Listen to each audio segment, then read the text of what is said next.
The baby's cry pierced the stillness of the winter morning as Josephine Wright stumbled through the snow, her threadbare shawl doing little to protect her infant son from the bitter cold of the Wyoming Territory.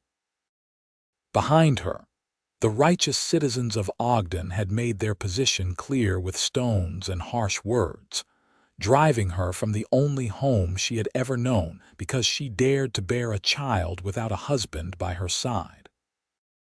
Her feet were numb, her arms ached from clutching little Thomas close to her chest, and tears had frozen on her cheeks hours ago. She had no destination in mind, only the desperate need to put distance between herself and the condemning eyes of people who had once called themselves her neighbors. The father of her child, a traveling merchant who had promised her the world, had disappeared the moment she told him about the baby growing inside her. Her own family had turned their backs when she refused to give Thomas up to an orphanage, choosing instead the supposed shame of unwed motherhood over abandoning her son. The mountains loomed ahead, their snow-capped peaks both terrifying and somehow inviting. If she was going to die out here in the wilderness, at least it would be away from the judgment and cruelty of civilized society. At least her son would spend his final hours held in loving arms rather than cast aside like something broken and worthless. Her vision blurred as exhaustion threatened to drag her down into the snow. She had been walking since dawn, and the sun was already beginning its descent toward the western horizon. Thomas had stopped crying an hour ago, and that silence terrified her more than his wails ever could. She pressed her lips to his tiny forehead, relieved to feel warmth there still, and forced her legs to keep moving. The cabin appeared so suddenly that Josephine thought she might be hallucinating. It sat in a small clearing, smoke rising from a stone chimney, looking solid and real and impossibly welcoming. She tried to call out, but her voice came as barely a whisper. Her knees buckled, and she fell forward into the snow, curling her body around Thomas to protect him from the impact. Strong hands lifted her before darkness could claim her completely. She heard a deep voice, rough from lack of use, but somehow gentle, speaking words she could not quite understand. Then warmth surrounded her, blessed warmth that made her realize just how close to freezing she had come. When Josephine opened her eyes, she found herself lying on a bed of furs near a crackling fireplace. Thomas was no longer in her arms, and panic shot through her like lightning. She tried to sit up, but her body refused to cooperate. "Easy now," that deep voice said. "Your boy is right here. Just getting him warmed up proper." She turned her head to see a mountain of a man sitting in a rough-hewn chair near the fire, holding Thomas with surprising gentleness for someone with such large, calloused hands. The man had dark hair that fell past his shoulders, a thick beard, and eyes the color of summer sky that seemed to see right through to her soul. He wore buckskin clothing and moccasins, and everything about him spoke of someone who belonged to the wilderness as completely as the wolves and bears. "My baby," Josephine managed to whisper. "He is fine," the man said, his voice carrying a hint of something that might have been a smile. "Cold and hungry, I reckon, but fine. Got some goat milk warming. It ain't mother's milk, but it will keep him fed until you are strong enough." Tears spilled down Josephine's cheeks. "Thank you, I thought we were going to die out there." "You almost did." The man stood, moving to bring Thomas closer so she could see him properly. Her son's cheeks were pink now, his eyes closed in sleep, looking peaceful and safe. "What brings a woman and baby out into the mountains in the dead of winter? Running from something, I expect." Josephine nodded, shame washing over her despite everything. "From Ogden. They cast me out. I am unmarried and I bore a child, and they could not tolerate such sin in their midst." She expected judgment, disgust, perhaps even anger that she had brought her supposed moral failing to his doorstep. Instead, the man's expression softened, and he looked down at Thomas with something like wonder in his eyes. "Fools," he said simply. "The lot of them. Takes more courage to face the world alone with a baby than most men show in a lifetime of living." He met her gaze, and the respect she saw there made her throat tight with emotion. "Name is Samuel Dalton. This mountain has been my home for near about 8 years now. You are welcome to stay as long as you need." "Josephine Wright," she replied, "and my son is Thomas. I cannot impose on your hospitality for long. As soon as I am able, I will find somewhere else to go." Samuel shook his head. "Where would you go? Winter has just begun. You would not make it a day out there, and that is assuming you had somewhere to head toward." He returned Thomas to a makeshift cradle he had fashioned from a wooden crate lined with soft furs. "Stay through the winter at least. Come spring, if you still want to leave, I will help you get wherever you want to go." Josephine wanted to argue, to maintain some shred of pride and independence, but she knew he was right. She had no money, no supplies, and no plan beyond escaping the hatred that had driven her from town. "I will work for my keep. I can cook and clean and mend. I will not be a burden." "Did not figure you would be," Samuel said. He ladled some warm broth from a pot hanging over the fire and brought it to her.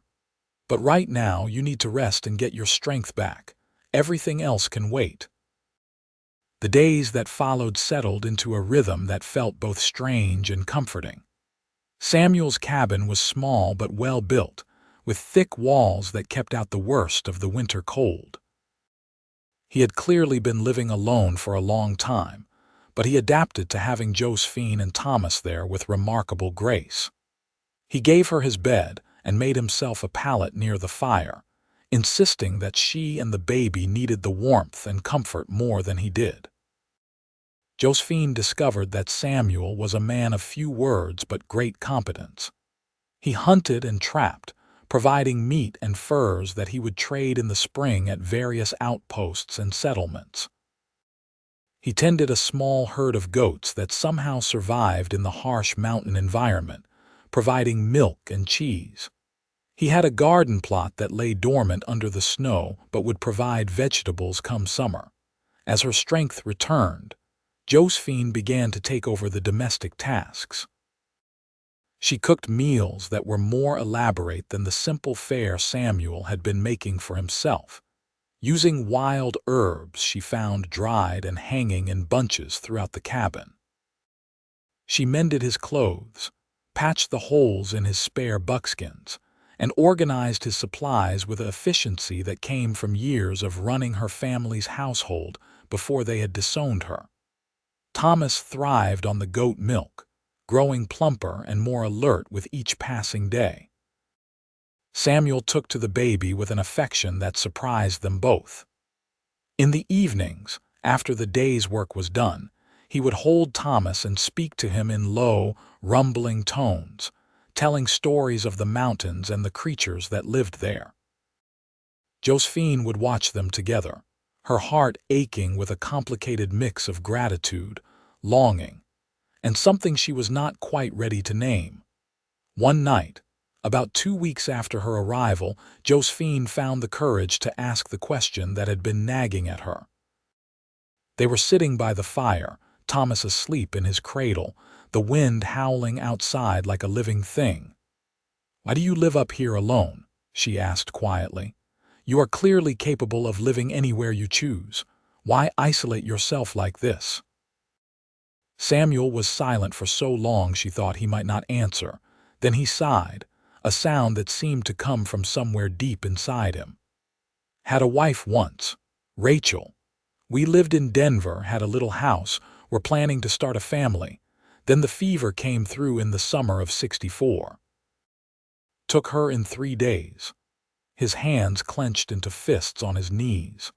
I could not stand to be around people anymore after that. All their pity and sympathy felt like knives cutting into me. So I came up here where it is just me and the mountain and the sky. Been here ever since." "I am so sorry," Josephine said, meaning it with every fiber of her being. "It was a long time ago," Samuel replied. "The grief does not cut so sharp anymore. Mostly I just feel grateful that I had the time with her that I did." He looked over at Thomas, his expression softening. "That boy of yours is lucky to have a mother willing to face the whole world's scorn to keep him. That is love, pure and simple."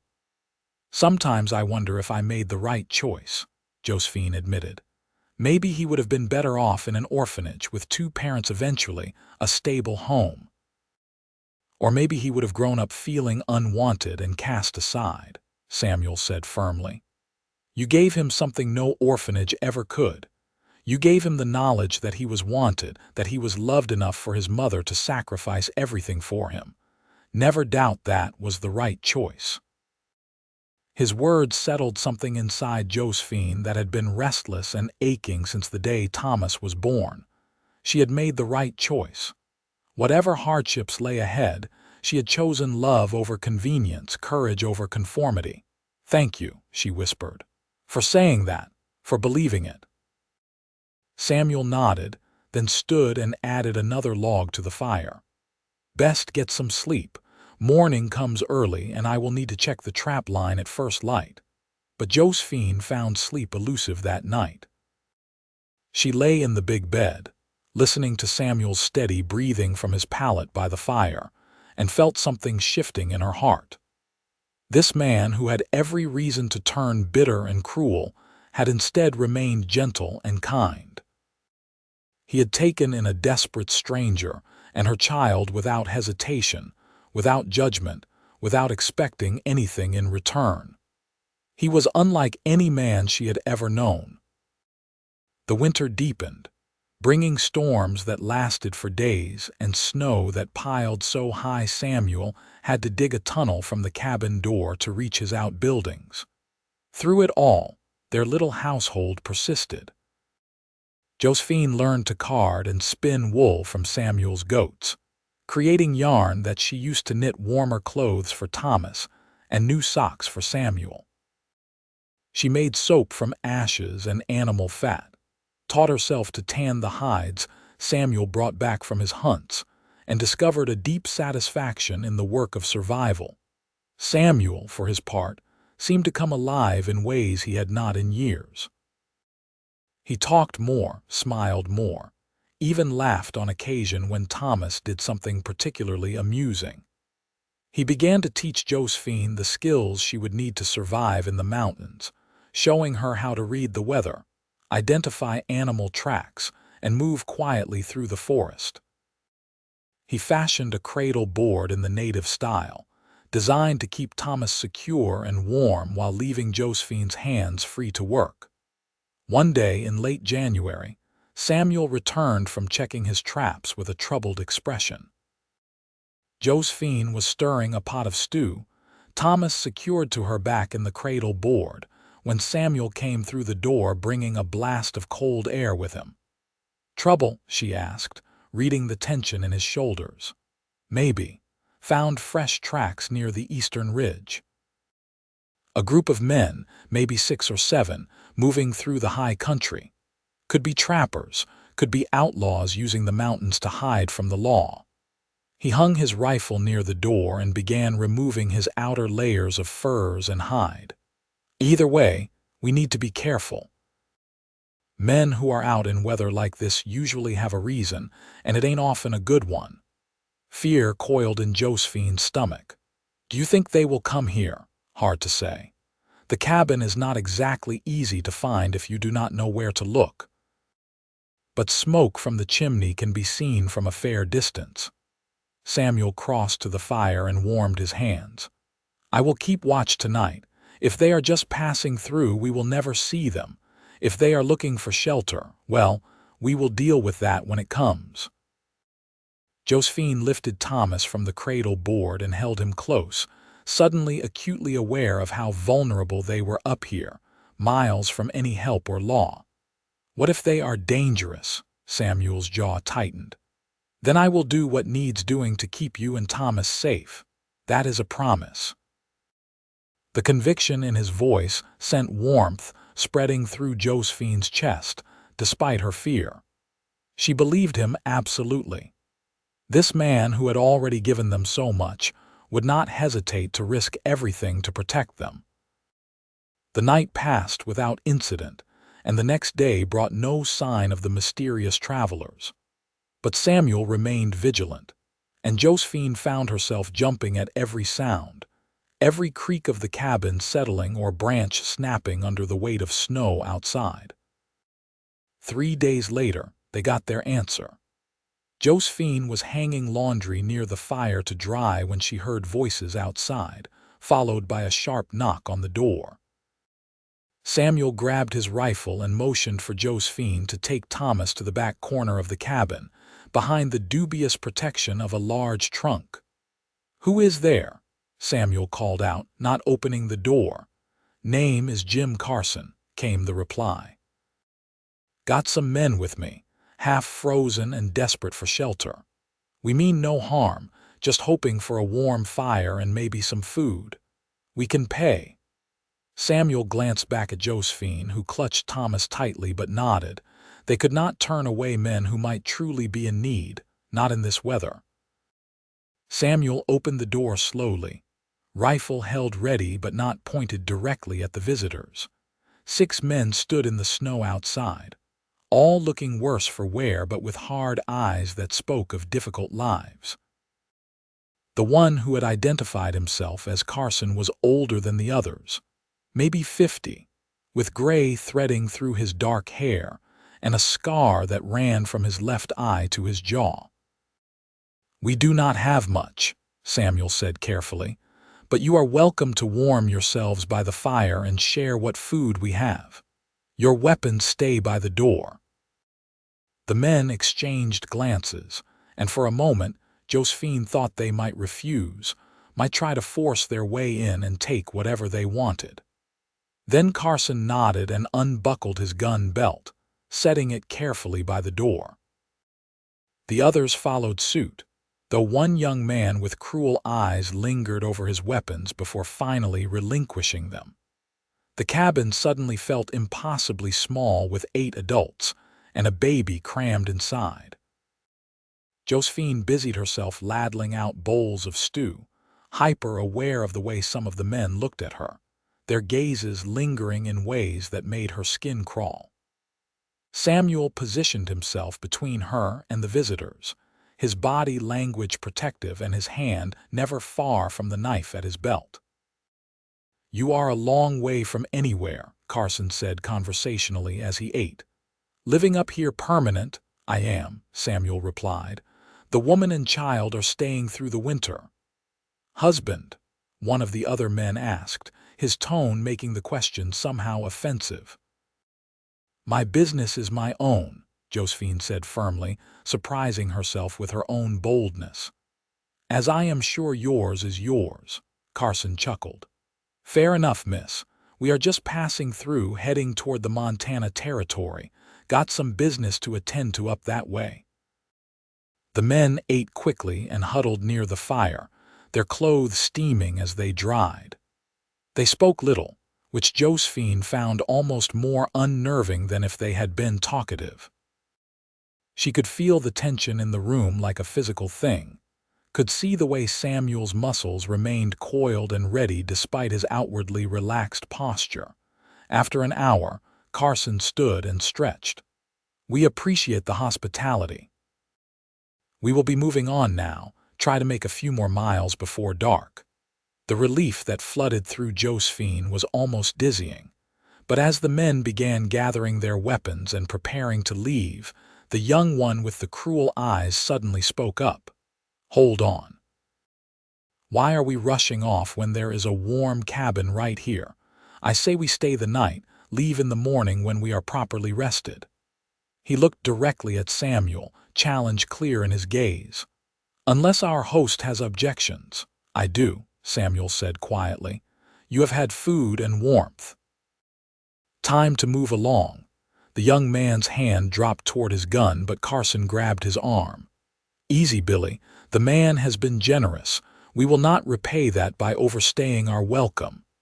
He met Samuel's eyes with something like respect. "We will be on our way. Thank you for the kindness."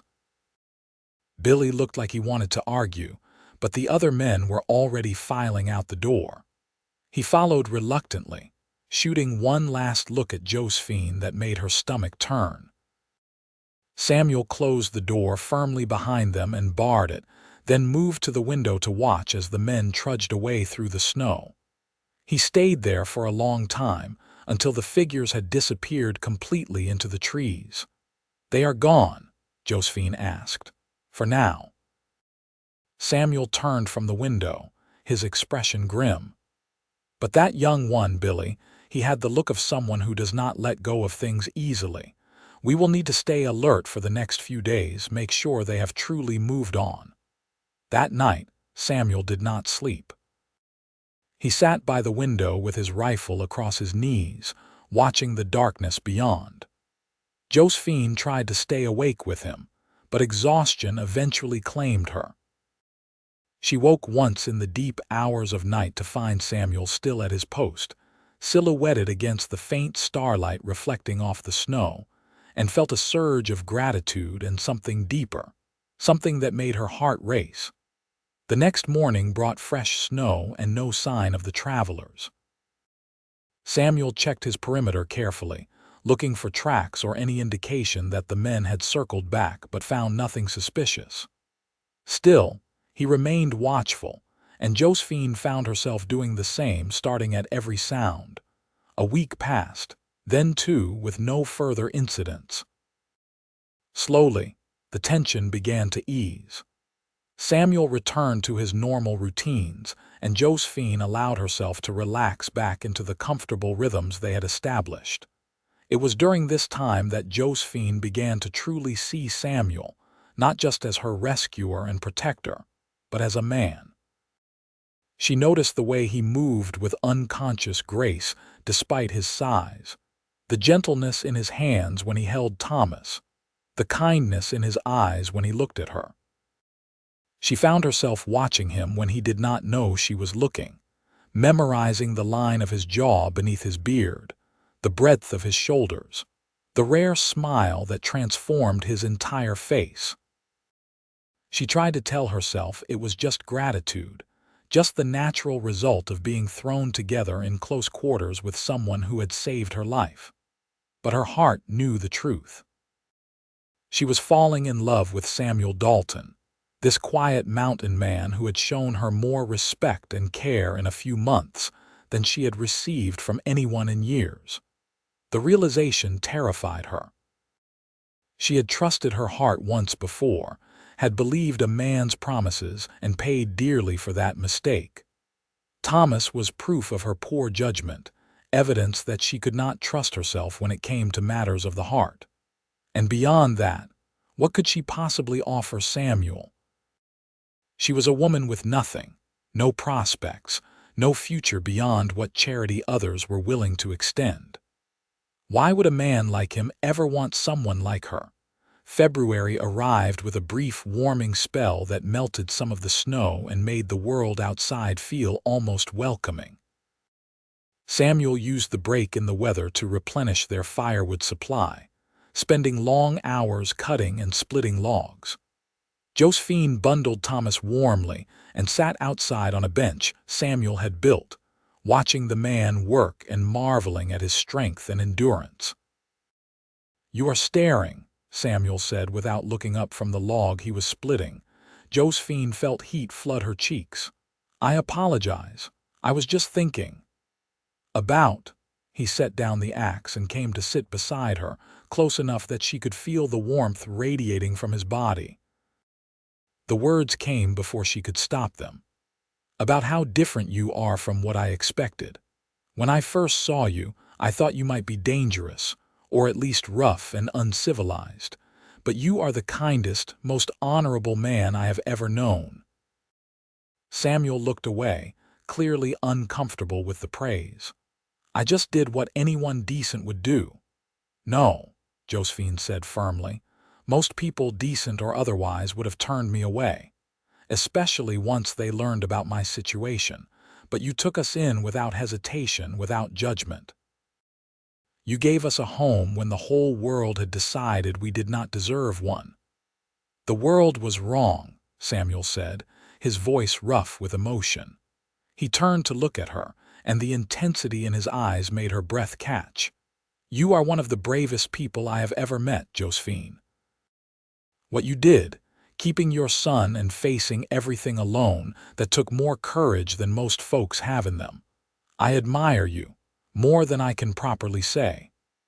They sat in silence for a moment, the air between them charged with unspoken feelings. Thomas made a small sound from where he was sleeping in Josephine's arms, and the spell broke. Samuel stood quickly, returning to his woodpile with perhaps more vigor than necessary. But something had shifted between them. Some invisible line had been crossed. Josephine felt it in the way Samuel's gaze lingered on her now, in the way his hand would brush hers when passing items at meals, in the softness in his voice when he spoke to her.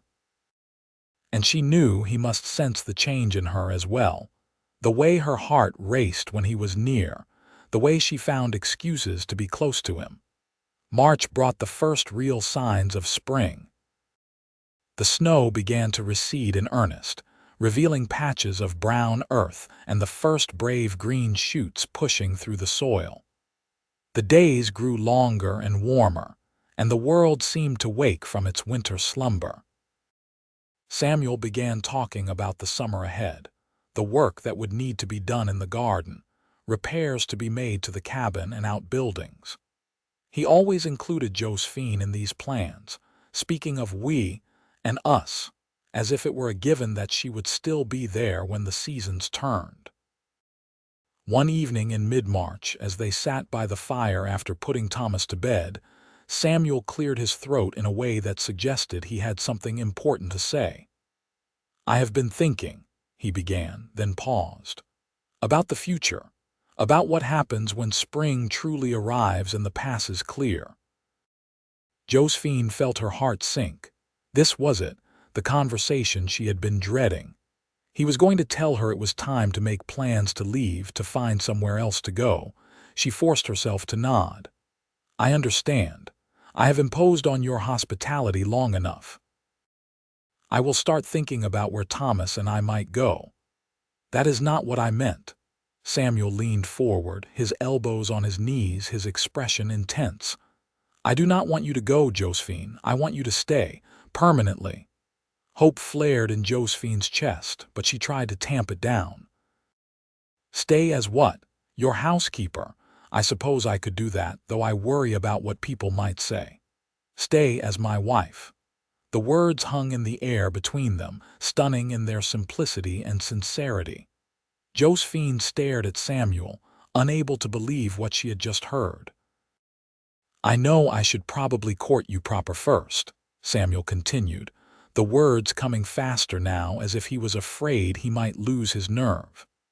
"Take you to dances and bring you flowers and all that. But we are not exactly in a situation that allows for normal courting. I can only tell you what is in my heart." He reached out and took her hand, his calloused palm warm against her skin. "I love you, Josephine. I love your strength and your courage and your kindness. I love the way you sing to Thomas when you think I am not listening. I love how you have made this cabin feel like a home again instead of just a place to survive. And I love Thomas like he was my own son. I would be honored to raise him as such, to give him my name and my protection." Tears were streaming down Josephine's face, but for once they were tears of joy rather than sorrow. "I love you too," she whispered. "I have for weeks now, but I was afraid to say it, afraid you could not possibly feel the same way about someone like me." "Someone like you," Samuel repeated, shaking his head in wonder. "You mean someone beautiful and brave and kind, someone who makes me want to be a better man, someone who brought life and light back into my world when I had forgotten what those things felt like."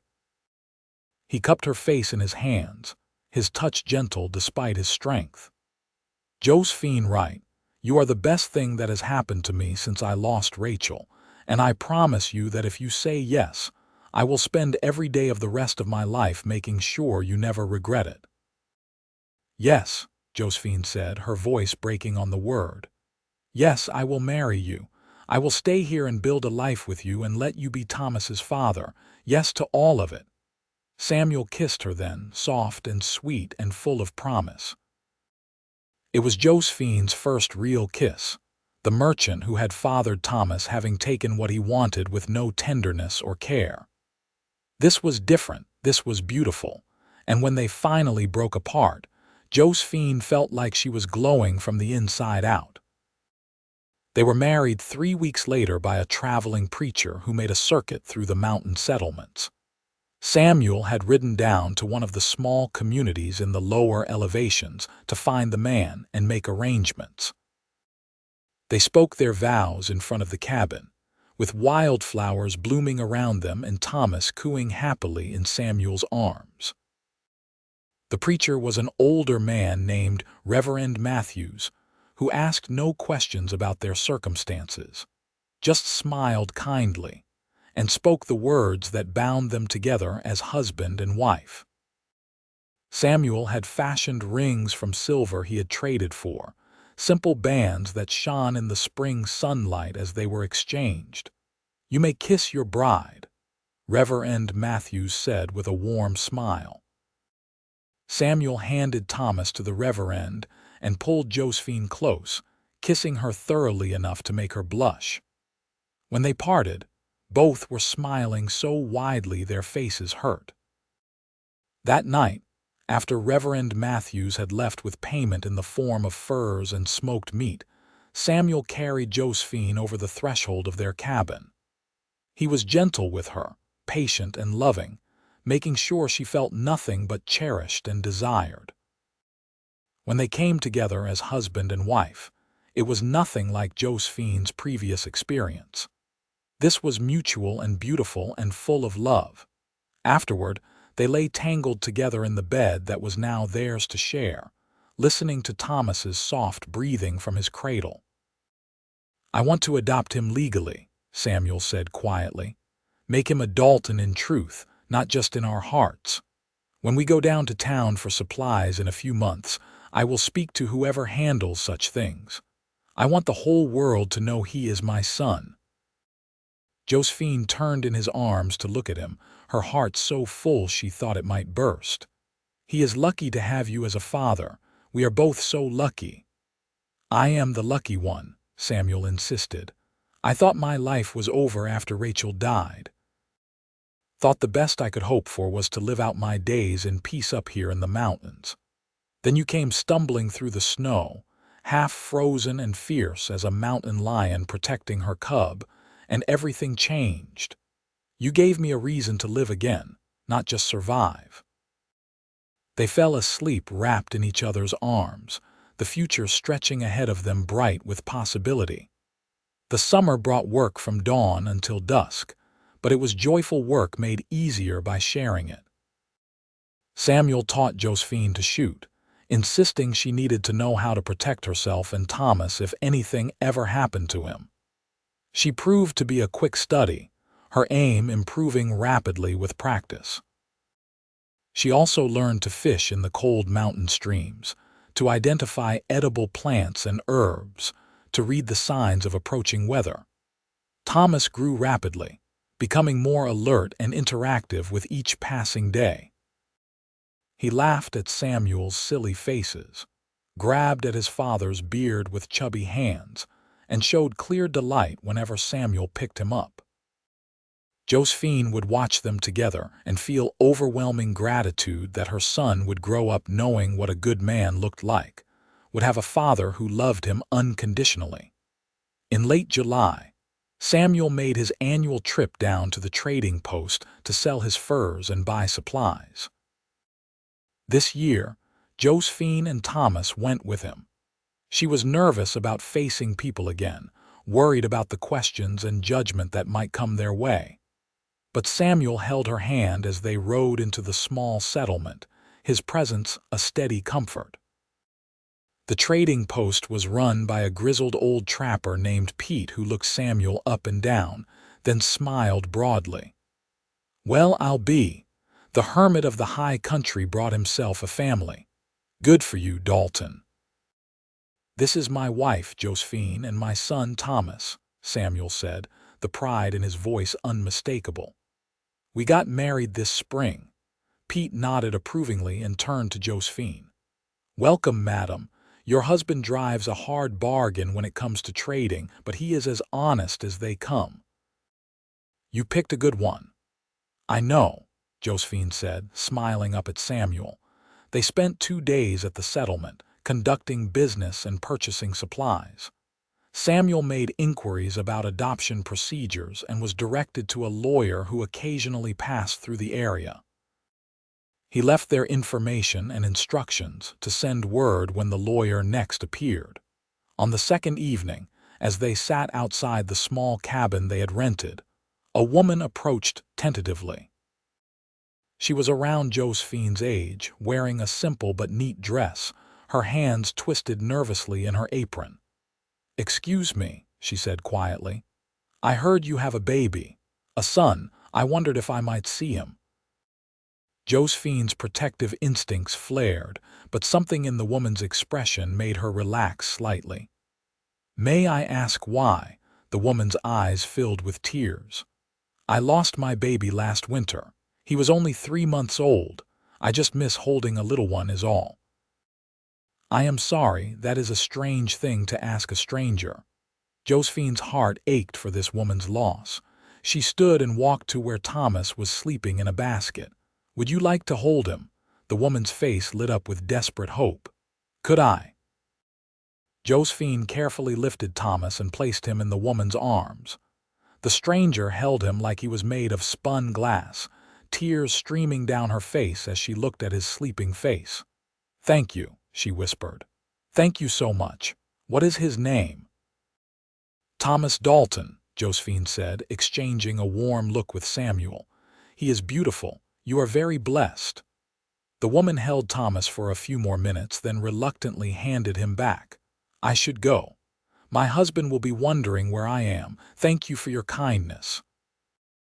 After she left, Samuel pulled Josephine close. "That was a good thing you did." She was hurting. "I know what it feels like to have people turn their backs on your pain. I could not do that to her." Josephine settled Thomas back into his basket. "Do you think we will have more children?" "I hope so," Samuel said. "If we are blessed that way. But if Thomas is our only child, that will be blessing enough." They returned to their mountain home laden with supplies and full of hope. The rest of the summer passed in a blur of work and happiness. Josephine's garden flourished under her care, providing vegetables that she preserved for the winter months ahead. Samuel's trap lines did well, and his herd of goats increased when 2 of the females gave birth to healthy kids. In September, a messenger arrived from the settlement with news that the lawyer would be there in October and was willing to handle the adoption paperwork. Samuel and Josephine made the trip down again, this time better prepared and less anxious. The lawyer, a fastidious man named Harold Pierce, asked pointed questions about their marriage and Thomas's parentage. "The boy's biological father has no interest in claiming him," Pierce asked. "None," Josephine said firmly. "He left the moment he learned I was expecting. I have neither seen nor heard from him since. And you, Mr. Dalton, you understand you are taking on full legal and financial responsibility for the child." "I am his father in every way that matters," Samuel said. "I just want the law to recognize what is already true in our hearts." Pierce nodded and began drawing up the documents. Within an hour, it was done. Thomas Wright was now legally Thomas Dalton, with Samuel listed as his father. The relief and joy Josephine felt was indescribable. Her son would grow up with a name he could be proud of, with a father he could claim openly. That winter was easier than the previous one, though no less cold or harsh. This time, Josephine was prepared. She had warm clothes for Thomas and herself, ample supplies laid in, and the knowledge that she was not facing the darkness alone. She had a husband who loved her, a home that was truly hers, and a future that no longer felt like an endless series of closed doors. On a snowy evening in January, Josephine realized she had not had her monthly courses in some time. The possibility that she might be expecting again filled her with a complicated mix of joy and anxiety. Her experience carrying Thomas had been overshadowed by shame and fear. How different might it be to carry a child conceived in love, with a husband by her side? She waited another month to be certain before telling Samuel. They were sitting by the fire one evening, Thomas playing on a blanket between them, when she finally found the courage to speak. "I have something to tell you," she began, her voice trembling slightly. Samuel looked up from the leather he was working, immediate concern in his eyes. "What is wrong?" "Nothing is wrong. At least, I hope you will not think so." She took a deep breath. "I am with child. We are going to have a baby." Samuel stared at her for a long moment, his expression unreadable. Then a smile broke across his face so bright it was like the sun coming out from behind clouds. "Truly, truly," Josephine confirmed, laughing at his obvious joy. Samuel crossed to her in 2 long strides and pulled her into his arms, holding her with gentle firmness. "That is the best news I have heard since you agreed to marry me. A baby, our baby." "You are not worried?" Josephine asked. "About having another mouth to feed, or the dangers of childbirth, or any of the 100 things that could go wrong?" "Of course I am worried," Samuel admitted. "But I am more happy than worried. We will face whatever comes together, just like we always do." He placed his hand on her stomach, still flat but concealing new life within. "When?" "Late summer, I think. August, maybe early September." The months of waiting were filled with preparation and growing excitement. Samuel began working on enlarging the cabin, adding a second room that would serve as a nursery. He crafted a proper cradle, spending his evenings carving intricate designs into the wood. Josephine sewed tiny clothes and blankets, marveling at how different it felt to prepare for this child compared to when she had been expecting Thomas. Thomas, now nearly 18 months old and walking with increasing confidence, seemed to sense something was changing. He became more affectionate with Josephine, often laying his head on her growing belly as if listening for his future sibling. In early August, Josephine's labor began. Samuel had brought a midwife up from the settlement weeks earlier, a capable woman named Martha, who had delivered hundreds of babies over her 40 years of practice. Martha took charge of the situation with calm efficiency, sending Samuel to boil water and gather clean linens while she examined Josephine. "Baby is positioned well," Martha announced. "Should be a straightforward birth, but it will take time. First babies always do." "Thomas is my first," Josephine said through a contraction. "I meant the first you are delivering as a married woman in your own home, surrounded by love and support," Martha clarified with a knowing smile. "Makes all the difference in the world, I find." She was right. Though the pain was intense and the labor long, this birth was nothing like Josephine's experience with Thomas. Then, she had been alone in a tiny rented room, terrified and ashamed, with only a disapproving midwife for company. Now, Samuel was just beyond the door, ready to offer support the moment he was allowed in. Martha was encouraging and kind, talking Josephine through each contraction with patience and wisdom. When the baby finally arrived in the early hours of dawn, it was a girl. Samuel was called in immediately, and he entered the room with tears streaming down his face as Martha placed the tiny, squalling infant in his arms. "A daughter," he whispered in awe. "We have a daughter." "What will you name her?" Martha asked as she tended to Josephine. Samuel looked at his wife, the question clear in his eyes. They had discussed names endlessly over the past months but had not quite settled on one. "Sarah," Josephine said softly, "after my grandmother." She was the only member of my family who tried to stand up for me when the others wanted to cast me out. She died before Thomas was born, but I would like to honor her memory." "Sarah Dalton," Samuel said, testing the name. "It is perfect." Little Sarah proved to be a calm baby, content to sleep and eat and observe the world around her with solemn dark eyes. Thomas was fascinated by his baby sister, always wanting to help care for her under careful supervision. Josephine watched her son be gentle with Sarah and felt her heart swell with pride at the person he was becoming. The years that followed were full and rich. The family grew again when Josephine gave birth to twin boys in the spring of 1871. Samuel was beside himself with joy and terror in equal measure at the prospect of twins, but both babies were healthy and strong. They named them Jacob and Joshua, and the cabin that had once housed a lonely hermit now rang with the sounds of children playing and laughing. Thomas grew into a serious, thoughtful boy who loved learning and spent hours having Samuel teach him to read using the few books they owned. Sarah was her father's daughter through and through, preferring to be outside helping with the animals rather than inside learning domestic skills. The twins were wild and adventurous, constantly getting into mischief, but impossible to stay angry with for long. Samuel hired help to expand the cabin further, creating a proper home with separate bedrooms for the children and indoor plumbing that was considered quite modern for a mountain dwelling. He began taking contracts to guide hunting parties through the mountains, his knowledge of the terrain and wildlife making him much sought after.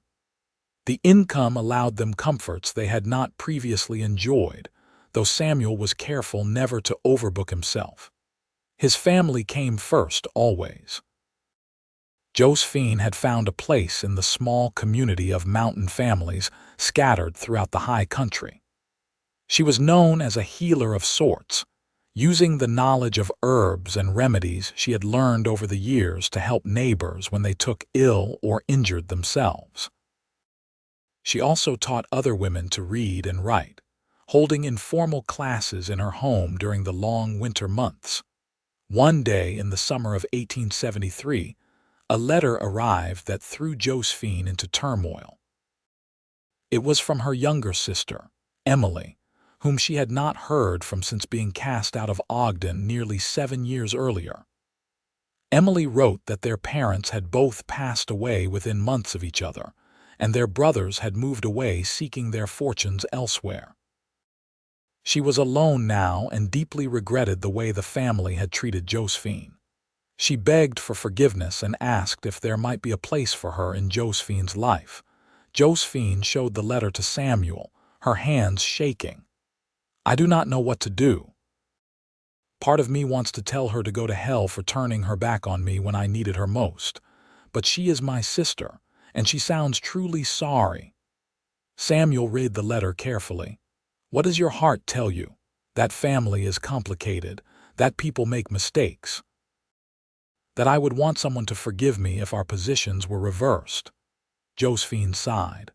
"I think I need to at least write back, hear what she has to say." A correspondence began between the sisters, tentative at first but growing warmer with each exchange. Emily revealed that she had tried to advocate for Josephine, but had been too young and powerless to stand against their parents' will. She had married a man who turned out to be a drunk and violent, and she was now widowed with no children and no prospects. After several months of letters, Josephine invited Emily to come stay with them. Samuel agreed readily, trusting his wife's judgment and willing to help her family if that was what she wanted. Emily arrived in October, looking thin and worn but with grateful tears in her eyes as she embraced her sister for the first time in 7 years. "I am so sorry," she whispered over and over. "I am so sorry for not fighting harder for you. You are here now," Josephine said, holding her tight. "That is what matters." Emily fit into their household with surprising ease. She was wonderful with the children, patient and kind, and proved to be an enormous help with the never-ending work of running a mountain homestead. She and Samuel developed a fond sibling relationship, trading jokes and good-natured teasing. One evening about 6 months after Emily's arrival, Samuel came home from the settlement with an unusual expression on his face. "There is someone I would like Emily to meet," he announced at dinner. "A man named Martin Shaw. He is a carpenter, recently widowed with a daughter about Sarah's age. Good man, hard-working and honest. I think they might suit each other." Emily blushed but looked interested. "I am not sure I am ready to think about such things." "No pressure," Samuel assured her. "But he will be coming up tomorrow to discuss building a new barn, and it would not hurt to meet him. See if there is any spark there." Martin Shaw turned out to be a quiet, gentle man with kind eyes and work-roughened hands. He and Emily were clearly attracted to each other from the first moment, though both were shy about expressing it. Samuel and Josephine found excuses to throw them together over the following months, and by spring, Martin was courting Emily in earnest. They were married in June in a ceremony even more joyful than Samuel and Josephine's had been, surrounded by the community of mountain folk who had become their extended family. Martin's daughter, Lucy, joined their ever-growing household while he and Emily built a cabin of their own on a piece of land adjacent to Samuel and Josephine's property. The years continued to pass in a rhythm of seasons and celebrations, hardships and joys. Thomas grew into a fine young man, earnest and intelligent, who eventually left the mountain to attend a university in Denver. He wrote home faithfully and visited during summers, always full of stories about the wider world beyond their mountain home. Sarah remained nearby, marrying a young trapper who had learned the trade from Samuel. They built their own cabin within a day's ride and started their own family, raising children who ran wild and free through the mountains, just as Sarah had done. The twins grew up to be as different as two people could be. Jacob was serious and studious like Thomas, eventually becoming a teacher in one of the growing towns in the Wyoming Territory. Joshua was adventurous and bold, joining the cavalry and seeing parts of the country his family could only imagine. Through it all, Samuel and Josephine's love deepened and matured. They faced losses together, including the death of Martha the midwife who had become a dear friend, and several hard winters that tested their endurance. But they also experienced profound joys. Grandchildren born, land preserved and protected, a life built from nothing through sheer determination and love. On their 20th wedding anniversary, Samuel took Josephine to the spot where she had collapsed in the snow all those years ago. He had marked it with a cairn of stones, a reminder of how far they had come. "I think about that day often," Samuel said, his arm around her waist as they stood looking out over the valley below. "How close I came to never knowing you. If you had fallen just a few hundred yards in a different direction, if the storm had been worse, if I had been away checking traps instead of working near the cabin, so many things could have gone differently. But they did not," Josephine said, leaning into his warmth. "We found each other, and we built this beautiful life. Sometimes I still cannot believe it is real, that I get to wake up next to you every morning and fall asleep in your arms every night. You called me brave once," Samuel reminded her. "That first day when you were barely conscious. You said I was brave for taking you in, but you were wrong. You were the brave one, walking into a blizzard rather than abandon your child, fighting to survive when anyone else would have given up, choosing to trust me, a stranger, with your life and your son's life. That was true courage." "We were both brave," Josephine countered.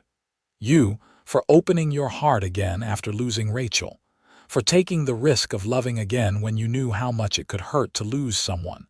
That took tremendous courage."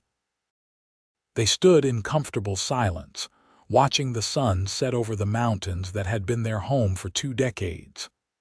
In the distance, they could see smoke rising from Emily and Martin's cabin, and further still, the faint outline of Sarah's place. Their family was all around them, rooted in this land they loved. "You ever regret it?" Samuel asked quietly. "The hardships of living up here so far from civilization, the work and the isolation?" "Never," Josephine said firmly. "This life gave me everything I ever wanted. You, our children, a place where I could be myself without judgment or shame. How could I regret any of that?" Samuel pulled her close and kissed her, the kiss still making her heart race even after 20 years together. "I love you, Josephine Dalton. More today than yesterday, and less than I will tomorrow."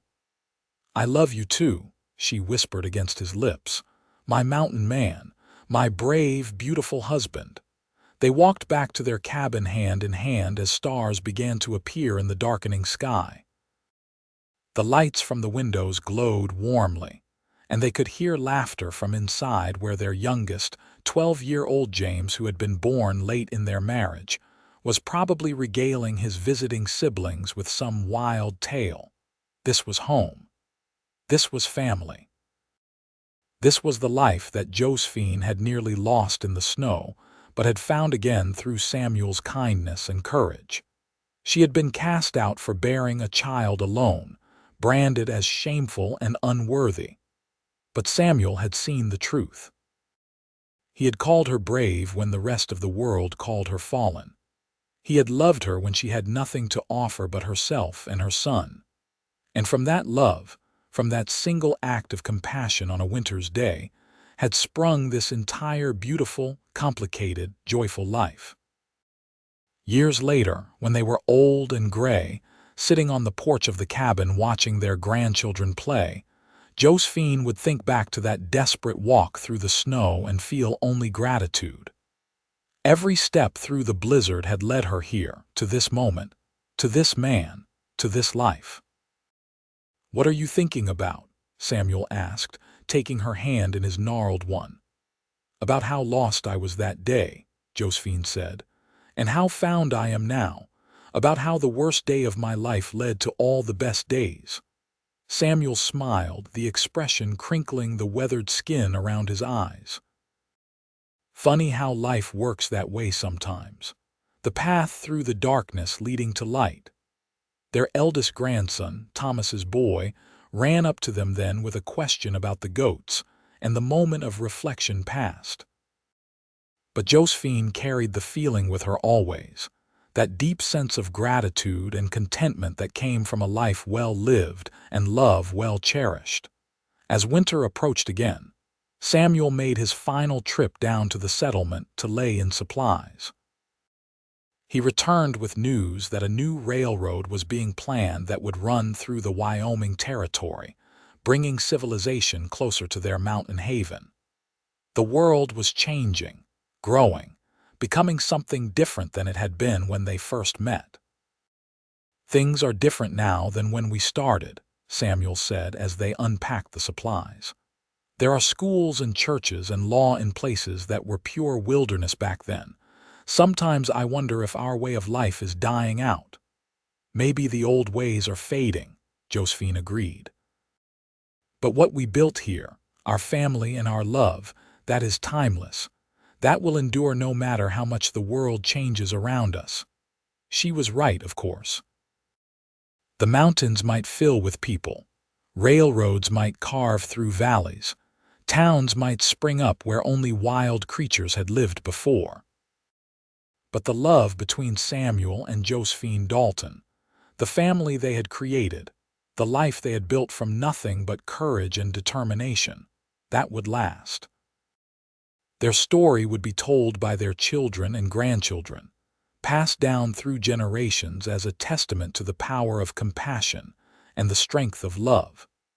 The tale of how a woman cast out for bearing a child alone found salvation in the arms of a mountain man who saw her true worth.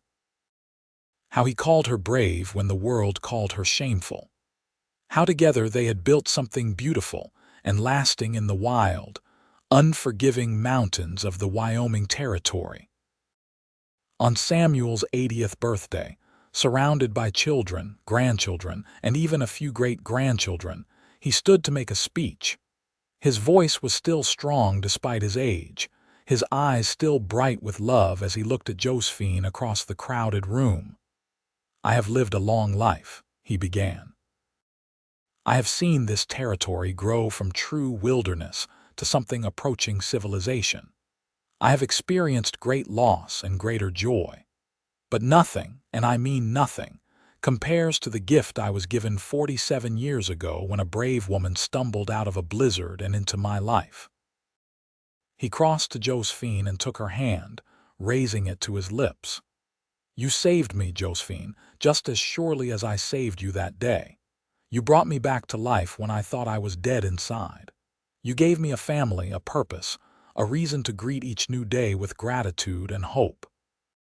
Everything good in my life has come from you."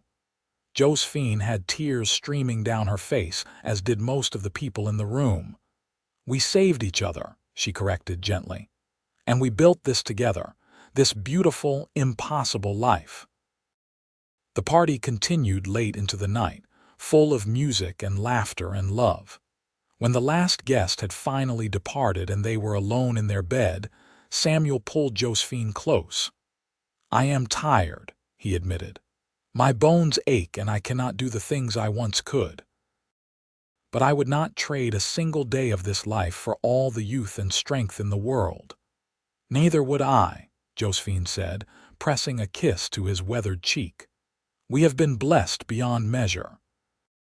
They fell asleep that way, wrapped in each other's arms as they had been for nearly 5 decades, their hearts beating in synchronized rhythm. And if Samuel's heart grew quieter in the night, if his breathing became shallower, Josephine held him tighter and whispered words of love until the end. He passed peacefully in his sleep, his hand still holding hers, a slight smile on his face as if he was dreaming of something wonderful. Josephine knew, with the certainty that comes from a lifetime of love, that he had gone to join Rachel, to tell his first wife about the beautiful second chance at life he had been given. The grief was profound but not bitter. How could she resent death taking him when life had given them so much time together? 47 years of marriage, 8 children between those he had adopted and those they had created together, countless grandchildren and great-grandchildren. They had built a legacy that would endure long after both of them were gone. Josephine lived another 5 years after Samuel's passing, surrounded by her family and held in high regard by the entire community. She spent her final years recording the story of her life, writing it all down so that future generations would know where they came from and the courage it had taken to build their family. She wrote of that desperate walk through the snow, of Samuel's compassion, of the love that had bloomed between them. She wrote of their children and their triumphs and struggles. She wrote of the changing world around them and the constants that remained: love, family, courage. When her own time came, she went peacefully in her sleep, just as Samuel had. Her children found her with her journal open beside her, the final entry completed just hours before her death. "I have lived a remarkable life," the entry read. "I was cast out by my community for daring to love my child more than their approval. I walked into a blizzard expecting to die. But I found something I never expected in those frozen mountains. A man who saw my worth when I could barely see it myself. A love that sustained me through hardships and celebrated every joy. A family that has grown beyond anything I could have imagined that desperate day in the snow. If I could go back and change things, I would not. Every step through that blizzard led me to Samuel and to all of this. What a gift that has been. What a beautiful, impossible gift." The journal was treasured by the family, passed down through generations along with the story of Samuel and Josephine. Their descendants thrived in the changing Wyoming Territory, many staying close to the mountain that had been their ancestors' home, others spreading across the country carrying the story with them. The cabin was preserved and maintained, becoming something of a family shrine. On the anniversary of that fateful day when Josephine stumbled through the snow, family members would gather there to remember and celebrate. They would tell the story to the youngest generation, making sure they understood the courage and love that had created their family. The cairn Samuel had built at the spot where he found Josephine was added to over the years, growing into a substantial memorial. A plaque was eventually placed there, bearing a simple inscription: "Here, love conquered fear. Here, compassion defeated judgment. Here, two lost souls found each other and built something beautiful." And so the story lived on, a testament to the truth that sometimes our darkest moments lead us to our greatest blessings. That courage is not the absence of fear, but the decision to keep moving forward despite it. That love, real and true and deep, can bloom even in the harshest conditions. That sometimes the person who saves us is the one we did not even know we needed. Josephine had been cast out for bearing a child alone, branded as shameful and unworthy by those who should have supported her. But a mountain man had seen the truth. Samuel had recognized her courage, her strength, her worth. He had called her brave when she felt nothing but afraid, and from that recognition, that respect, that initial spark of understanding, had grown a love that changed both their lives forever. Their story became legend in the mountains of Wyoming, told and retold until it took on an almost mythical quality. But at its heart, it remained a simple truth. Love sees what judgment misses. Compassion opens doors that condemnation closes. And sometimes, the most unlikely encounters lead to the most extraordinary lives. The tale of the woman cast out, and the mountain man who called her brave, would echo through generations. A reminder that redemption is always possible, that love can be found in the most unexpected places, and that true courage lies in standing firm in one's truth, even when the whole world turns against you.